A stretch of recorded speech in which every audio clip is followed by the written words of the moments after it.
Avant de plonger dans cette histoire incroyable, pensez à vous abonner à la chaîne et à activer la cloche. Ici, chaque récit a quelque chose à dire, et vous ne voudrez pas en manquer un seul. Dans un vaste manoir perché à la lisière de la ville, derrière une grille en fer forgé couverte de lierre, vivait un homme que l'on appelait Monsieur Adrien Delval. Ce n'était pas un manoir comme les autres, c'était un royaume figé dans le temps, où chaque pièce semblait attendre un souffle qui ne viendrait plus. Les murs étaient tapissés de tableaux hors de prix, portraits d'ancêtres solennels, paysages brumeux aux teintes sépia, nature morte dont les fleurs semblaient se faner un peu plus chaque jour. Sous les hautes fenêtres voilées de rideaux épais, la poussière dansait au moindre rayon de soleil, comme si le passé lui-même hésitait à partir. Les couloirs étaient longs, silencieux, tapissés de tapis persans et bordés de consoles anciennes, sur lesquelles s'alignaient des objets d'art oubliés. Dans ce sanctuaire de luxe et de solitude, le silence régnait en maître, interrompu parfois par le craquement du bois ou le bourdonnement lointain d'un vieux radiateur.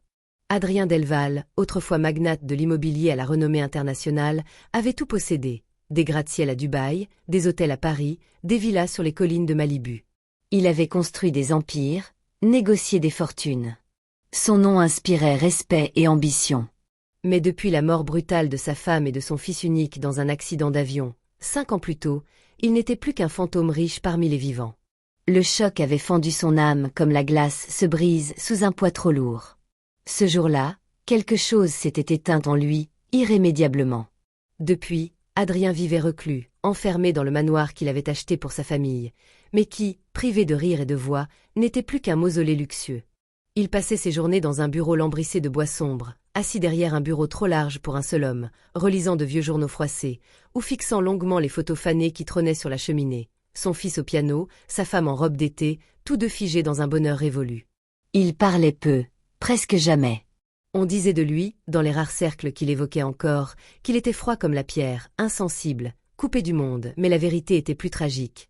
Il saignait en silence, chaque jour un peu plus. Chaque matin, à cette heure précise, une femme de ménage franchissait la porte de service, cette vieille porte métallique que seuls les domestiques utilisaient. Elle s'appelait Elina. La trentaine discrète, le pas léger, elle était toujours vêtue simplement et coiffée d'un foulard noir qu'elle nouait derrière la tête comme un geste rituel. Ses yeux sombres, empreints d'une tristesse contenue, évitaient systématiquement ceux d'Adrien. Elle savait se faire oublier. Et c'était précisément pour cela qu'on la gardait. Elle nettoyait en silence, avec une précision méticuleuse, comme si chaque mouvement était pesé, mesuré, respectueux du vide qui régnait dans ces lieux. Elle ne faisait jamais de bruit, ne laissait jamais de traces. Elle passait dans les couloirs comme une ombre bienveillante, caressant les meubles d'un chiffon doux, arrangeant les rideaux, frottant les sols anciens avec une patience monacale. Mais ce que M. Delval ignorait, c'est qu'Elina n'était pas simplement une femme de ménage. Elle portait un passé, un monde entier derrière ses gestes discrets. Née loin d'ici, dans un pays où la guerre avait enseveli les rêves, elle avait été autrefois une prodige du piano, une enfant dont les doigts racontaient des histoires que les mots ne pouvaient dire.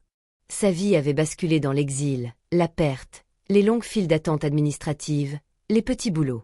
Elle avait fui, oui, mais elle n'avait jamais oublié. Ses mains, bien que rompues au balai et au seau, gardaient la mémoire du clavier. Un langage muet, mais brûlant, vivait encore en elle. Et dans la solitude du manoir, entre 2 poussières effacées et un miroir lustré, ce feu ne demandait qu'à renaître. Elina, silencieuse et effacée, était un trésor invisible.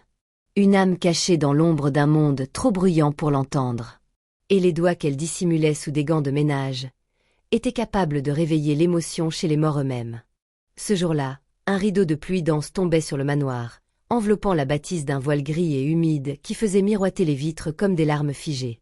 Le grondement sourd du tonnerre, l'écho lointain des gouttes frappant le toit et le jardin, tout semblait suspendre le temps, isolant encore un peu plus cet univers clos. Adrien, pris par une réunion imprévue à la dernière minute, avait quitté précipitamment le manoir, emportant avec lui le silence lourd et ses souvenirs. Laissant derrière lui un vide palpable. Dans ce grand silence, Elina entra dans le vaste salon pour y faire la poussière, sa silhouette fine glissant doucement entre les meubles anciens. Ses gestes étaient précis, presque rituels. Chaque recoin devait être nettoyé, chaque surface exempte d'oubli. Ses yeux s'attardèrent soudain sur un coin presque dissimulé sous un drap épais de velours rouge foncé. Une forme familière s'y cachait, un piano à queue, un Steinway noir, imposant et majestueux, mais délaissé, presque oublié, comme un monument silencieux à un passé enfui. Elina s'arrêta, un frisson lui parcourant l'échine. Son cœur battait plus vite, un mélange d'appréhension et de nostalgie. Elle vérifia qu'elle était seule, que les murs du manoir ne pouvaient la surprendre. Puis, avec une douceur infinie, elle souleva le drap. Le bois poli du piano luisait faiblement sous la lumière grise du ciel d'orage. Un éclat sombre et profond, à la fois fragile et noble. Elle posa ses mains sur les touches, ses doigts effleurant le bois froid.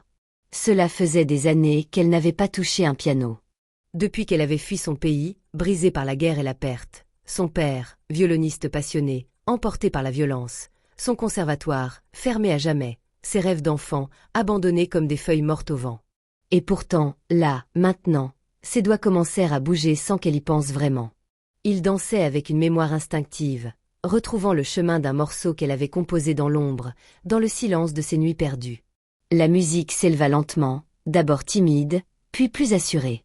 Des notes lentes, douloureuses, chargées d'une tristesse pure. Une mélodie à la fois simple et déchirante, comme un murmure venant de l'âme elle-même. Cette musique emplissait la pièce, la transformant. Chaque accord résonnait comme un souffle ancien, un parfum de temps révolu, un cri étouffé de cœur d'enfant. Elle semblait toucher des blessures invisibles, réveiller des fantômes, inviter à la compassion. Sans savoir comment, Elina se laissa emporter, jouant avec une sincérité qui dénouait les nœuds de sa douleur. Elle n'était plus la femme de ménage silencieuse, mais une artiste perdue retrouvant sa voix. Ce qu'elle ignorait, c'est que dans l'embrasure de la porte, quelqu'un l'écoutait. Adrien Delval était là, immobile, le souffle suspendu, les yeux brillants d'une émotion qu'il n'avait pas laissé s'échapper depuis des années. Il était revenu, sans bruit, attiré par cette musique qu'il reconnaissait, que son cœur avait longtemps espérée. Chaque note semblait contenir toute sa peine, toute la douleur de ses pertes, toute la solitude qu'il avait endurée en silence.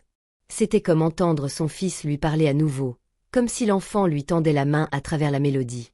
Quand Elina s'arrêta brusquement, prise de panique en voyant l'homme qu'elle croyait absent, son cœur battant à tout rompre, elle se leva précipitamment.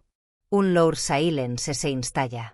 Puis, la voix d'Adrien, grave et tremblante, brisa enfin la tension. « C'était vous » Elle baissa la tête, honteuse. « Je suis désolée, monsieur. Je ne voulais pas. » Il l'interrompit doucement, le regard noyé dans un mélange d'admiration et de tristesse. « Non. » « Ne vous excusez pas. J'ai entendu mon fils. Il jouait avec la même sincérité. » Un instant suspendu, où deux âmes brisées se reconnaissaient dans le silence, dans la musique. Ce jour-là, derrière les murs froids du manoir, une porte invisible s'était entr'ouverte. Le lendemain, alors que le soleil filtrait timidement à travers les lourds rideaux du salon, Adrien trouva Elina au pied de l'escalier, en train de balayer silencieusement le parquet. Il s'approcha lentement, le cœur battant plus vite qu'il ne l'aurait cru possible. « Elina, pourriez-vous rejouer, aujourd'hui » demanda-t-il avec une voix hésitante, presque fragile. Elle leva les yeux vers lui, surprise, puis baissa la tête, hésitante. L'idée de dévoiler encore une fois cette part d'elle-même, enfouie depuis si longtemps, la troublait profondément. Mais il y avait dans le regard d'Adrien une telle attente, une telle vulnérabilité, qu'elle accepta doucement. Elle retourna vers le piano, ses doigts tremblant légèrement. Lorsque les premières notes s'élevèrent, un frisson parcourut la pièce. Adrien s'assit sur le fauteuil en face d'elle, muet, absorbé par la musique. Jour après jour, ce rituel s'installa. Chaque matin, après avoir terminé ses tâches, Elina jouait, et Adrien écoutait, parfois les yeux fermés, parfois immobile, parfois les larmes au bord. Petit à petit, le manoir qui depuis 5 ans était devenu un mausolée figé dans le temps sembla reprendre vie. Les murs semblaient respirer à nouveau, embaumés par la musique. Les pièces vides se remplirent de souvenirs qui ne faisaient plus seulement mal, mais adoucissaient la douleur. Au fil de leurs échanges silencieux, Adrien apprit à connaître Elina. Elle lui confia peu à peu son histoire. Enfant prodige dans un pays déchiré par la guerre, elle avait fui seule, traversé des frontières, survécu dans des foyers d'accueil, abandonnant ses rêves et son père violoniste. Cette musique, elle l'avait gardée comme un dernier lien à son passé, à sa dignité. Elle découvrit peu à peu l'homme derrière le masque de froideur, un père et un mari brisés, rongés par la culpabilité de n'avoir pas su protéger les siens. Son silence n'était que le poids d'un chagrin indicible. À travers la musique qu'elle jouait pour lui, les morceaux qu'elle composait en secret dans la solitude de son petit appartement, elle lui offrait un pont vers la lumière. Un à un, les murs se fissurèrent. Adrien répara lui-même le piano, nettoyant chaque touche, huilant les mécanismes, redonnant vie à l'instrument qui, tel un miroir, reflétait désormais la renaissance du maître des lieux. Il ouvrit les fenêtres, laissant enfin entrer l'air frais et le soleil. Il parla de son fils, de sa femme, des souvenirs qu'il gardait enfouis dans ses poches. Et un soir, dans la pénombre du salon, il pleura pour la première fois depuis 5 ans, tandis que la musique d'Elina emplissait la pièce d'une douceur apaisante. Alors vint un soir exceptionnel. Adrien invita un vieil ami, le directeur du conservatoire de musique de la ville, un homme au regard perçant et à la mémoire infaillible. Il voulait lui faire découvrir Elina, sans lui en parler à l'avance. Le grand salon était baigné d'une lumière tamisée, l'atmosphère lourde d'attente. Elina, d'abord tremblante devant cet homme inconnu, s'installa au piano. Ses doigts effleurèrent les touches, et bientôt, la musique explosa, pleine de vie et de passion, comme si chaque note racontait l'histoire de toute une vie, de toutes les blessures, de tous les espoirs. À la dernière note, un silence solennel s'installa. Le vieil homme la fixa longuement, les yeux embués d'émotion. « Cette femme est un génie. Vous avez du feu dans les mains, mademoiselle, » déclara-t-il avec une admiration sincère. Adrien se leva, le visage empreint d'une émotion nouvelle. Il annonça alors une décision qui bouleversa Elina. « Je financerai une bourse à votre nom, pour permettre à des artistes venus de l'ombre, comme vous, de briller enfin. Et je veux que vous soyez la première lauréate. » Elle secoua la tête, refusant d'abord avec humilité, la peur de revivre la déception l'enchaînant au silence. Mais Adrien, les yeux brillants de larmes, insista. « Vous m'avez rendu mon humanité. Laissez-moi vous rendre votre destinée. » Ce fut le début d'une nouvelle vie. Un pacte silencieux entre 2 âmes blessées, un voyage partagé vers la lumière. 1 an plus tard, la grande salle de concert de la capitale était comble. Chaque siège occupé, chaque rangée remplie d'un public attentif, venu entendre une nouvelle étoile de la musique. Les lumières tamisées dessinaient une atmosphère feutrée, presque sacrée. On sentait cette attente suspendue, presque palpable, comme un souffle retenu. Dans les coulisses, derrière le lourd rideau de velours rouge, Adrien se tenait immobile, le cœur battant à tout rompre. Il n'était plus l'homme brisé d'autrefois, mais cette soirée gardait pour lui le poids d'un rêve fragile. Il repensa à tous ces matins où, dans l'ombre d'un manoir désert, il avait écouté Elina jouer, redécouvrir la vie à travers ses notes. Aujourd'hui, elle était là, prête à livrer au monde sa musique. Puis, une voix douce et ferme annonça. « Elina del Val. » Le public applaudit doucement tandis qu'elle faisait son entrée, vêtue d'une robe noire simple mais élégante.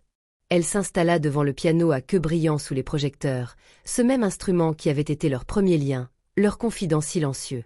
Une profonde inspiration, et ses mains s'abattirent sur les touches.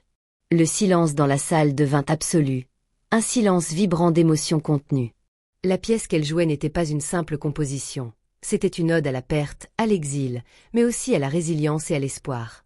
Chaque note semblait raconter une histoire, la douleur d'un pays déchiré, la solitude d'une enfant déracinée, la douleur d'un père qui pleure ses proches, et la lumière fragile qui brille malgré tout. Les accords étaient parfois doux, parfois puissants, jouant sur les contrastes comme les vagues d'un océan intérieur. Le temps semblait suspendu, chaque spectateur devenant le dépositaire d'un secret intime, partagé par Elina et Adrien. À la fin du morceau, un tonnerre d'applaudissements éclata, mêlé de sanglots étouffés.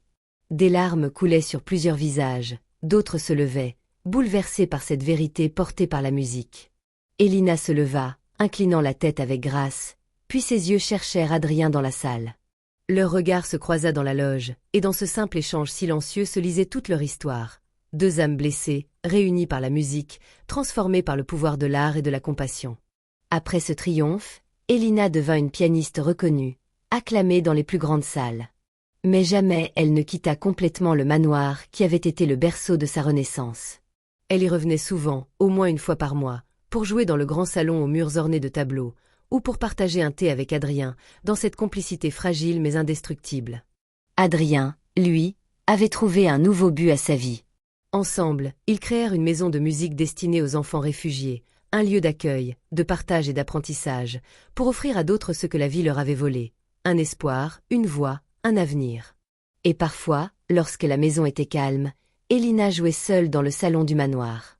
Le piano, autrefois muet, semblait alors chanter avec elle, vibrant au rythme de ses émotions. Les murs semblaient respirer, témoins silencieux d'une histoire de douleur transformée en beauté. Car dans cette maison autrefois figée, la vie avait repris pleine, intense, lumineuse. Et la musique, ce langage universel, racontait désormais une histoire que personne n'oublierait jamais.